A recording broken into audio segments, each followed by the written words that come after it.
वसई विरार सारखाच पाऊस मीरा भाईंदर शहरामध्ये देखील पडत आहेत। मागील 8 ते 15 दिवसांपासून पावसाची संततधार सुरू आहे आणि त्याच्यामुळे मीरा भाईंदर परिसरामध्ये 2 स्लॅब पडण्याच्या घटना घडलेल्या आहेत। मीरा भाईंदर शहरात बुधवारी सकाळी 2 ठिकाणी इमारतीचा भाग कोसळल्याची घटना घडली आहे। सुदैवाने यात कोणतीही जीवितहानी झाली नसून महानगरपालिकेच्या अग्निशमन विभागामार्फत बचाव कार्य राबवलं जात आहे।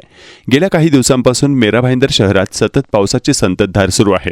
बुधवारी सकाळी 10:30च्या सुमारास मीरा रोड येथील आरएनए ब्रॉडवेमधील बिल्डिंग क्रमांक 17 मध्ये पहिल्या मजल्यावरचा हॉलचा सज्जा थेट तळमजल्यावरील घरात कोसळल्याची घटना घडली आहे।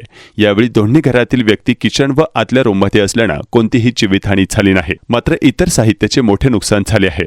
महानगरपालिकेच्या अग्निशमन दलाने घटनास्थळी धाव घेऊन बचाव कार्य सुरू केले आहे। सदर इमारत ही 20 वर्षे जुनी असून इतर सदनिकाची व इमारतीची रचनात्मक तपासणी करून घेण्याचे काम प्रशासनाने तातडीने हाती घेतले आहे। दुसरी घटना ही भाईंदरच्या बीपी रोड परिसरात घडली आहे। यात साधारण 17 वर्षांपूर्वीच उभारलेल्या दुमजली व्यावसायिक दुकानाचा कडेचा भाग सकाळी 11च्या सुमारास रस्त्यावर कोसळला। यात एका रिक्षा चालकासह अन्य व्यक्ती जखमी झालाय। दोघांना जवळील रुग्णालयात दाखल करण्यात आलं असून इमारत मोकळी करण्याचं काम महापालिकेच्या अग्निशमन विभागामार्फत हाती घेण्यात आलं असल्याची माहिती अग्निशमन अधिकारी प्रकाश बोराडे यांनी दिली।